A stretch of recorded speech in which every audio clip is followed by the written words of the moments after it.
It was one of the most devastating pandemics in human history, a catastrophe so vast it reshaped civilization itself. In the middle of the 14th century, an invisible killer swept across continents with terrifying speed. Cities fell silent, families vanished overnight, entire communities collapsed beneath the weight of fear and death. By the time it burned itself out, between 1347 and 1353, the plague had killed an estimated 50 to 60% of Europe's population. It was called many names: the Great Mortality, the Great Pestilence, but history remembers it as the Black Death. For more than 6 centuries, scholars have been haunted by a single question: where did it begin? What was the spark that ignited this world-altering inferno? The answer eluded generations until now. And remarkably, the story does not begin in the plague pits of London, nor in the crowded ports of medieval Italy. It begins far to the east, high in the mountains of Central Asia, with a single slab of stone etched with a chilling word: pestilence. In the summer of 1886, a team of Russian archaeologists excavating near Lake Issyk Kul, in what is now Kyrgyzstan, uncovered 2 small cemeteries near the village of Kyrgyzstan. The graves belonged to a Nestorian Christian trading community, a Silk Road settlement that once thrived at the crossroads of Eurasian commerce. What caught the archaeologists' attention was not just the number of graves, but their dates. Dozens of tombstones were marked 1338 and 1339, nearly a decade before the Black Death was first recorded in Europe. One inscription stood out. Written in ancient Syriac, it read, "This is the tomb of the believer Sanmak. He died of pestilence." In medieval language, pestilence was no casual term. It was a word reserved for sudden, terrifying disease, something capable of erasing entire communities. The archaeologists carefully documented their findings. The skeletal remains were transported to St. Petersburg, catalogued, and stored in museum archives. And there they remained, forgotten for more than a century. Fast forward to the 21st century. A medieval historian named Philip Slavin, based at the University of Stirling in Scotland, was researching the environmental and economic history of the Black Death when he stumbled upon the old excavation records from Kyrgyzstan. What he saw immediately raised alarms. In just 2 years, between 1338 and 1339, more than 118 people from this small settlement had died. Many tombstones explicitly mentioned pestilence.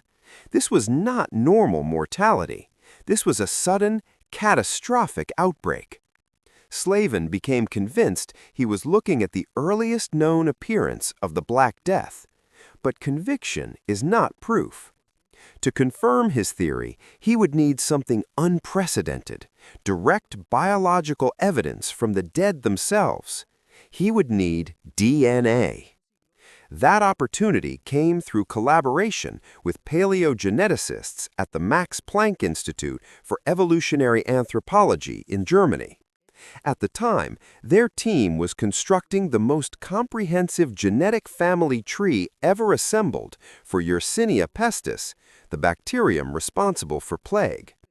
By sequencing more than 1,300 modern and ancient samples from humans, rodents, and fleas, they had made a stunning discovery. In the early 14th century, plague bacteria experienced a sudden genetic explosion, a Big Bang moment in which 4 major lineages emerged almost simultaneously. One of those lineages caused the Black Death in Europe and every major plague outbreak that followed for the next 400 years. But the European strains were not the source. They already showed mutations. They were descendants. The true origin had to lie elsewhere. When Slavin presented his Kyrgyzstan findings, the geneticists knew immediately. This could be ground zero. Working with Russian researchers at the Peter the Great Museum, the team extracted DNA from the teeth of 7 individuals buried in the 1338 to 1339 graves. Teeth are ideal time capsules. The dental pulp can preserve traces of blood-borne pathogens for centuries. The results were extraordinary. In 3 of the 7 individuals, researchers detected the unmistakable genetic signature of Yersinia pestis. The so-called pestilence of 1338 was plague. But the real revelation came next. When the ancient genomes were compared to the global plague family tree, the Kyrgyzstan strain sat exactly at the point of origin. It was the ancestral strain, the genetic mother from which all later Black Death lineages descended. The mystery was solved. The Black Death began here.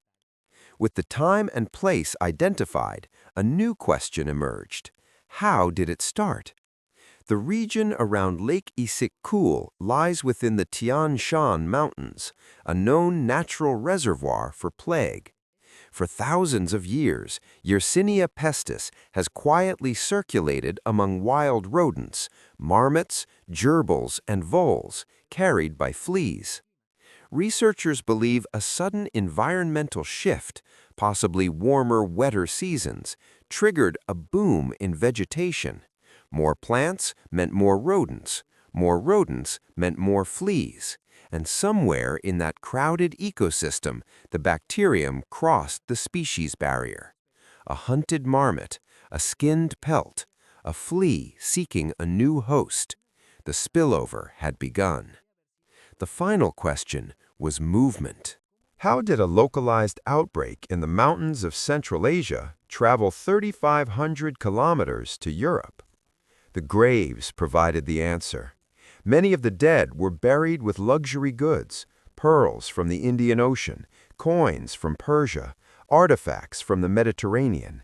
These were not isolated villagers. They were traders. Their caravans traveled the Silk Road, carrying spices, textiles, and, unknowingly, plague-infested rats and fleas westward, settlement by settlement. By 1346, the disease reached the Crimean port city of Kaffa, where historical accounts describe Mongol forces catapulting plague-infected corpses over the city walls, one of the earliest recorded acts of biological warfare. From there, Genoese ships carried the plague into Europe. Medieval cities, crowded, unsanitary, and teeming with rats, were defenseless. The Black Death had arrived. What was once a forgotten cemetery in Kyrgyzstan is now recognized as the epicenter of one of humanity's darkest chapters. A microscopic bacterium born in the rugged wilderness of Central Asia altered the course of history. And thanks to archaeology, genetics, and the persistence of a few determined researchers, the Black Death has finally revealed where its story truly began. Thanks for watching. If you enjoyed this exploration, don't forget to like, subscribe, and discover more stories that continue to reshape our understanding of the past. Until next time.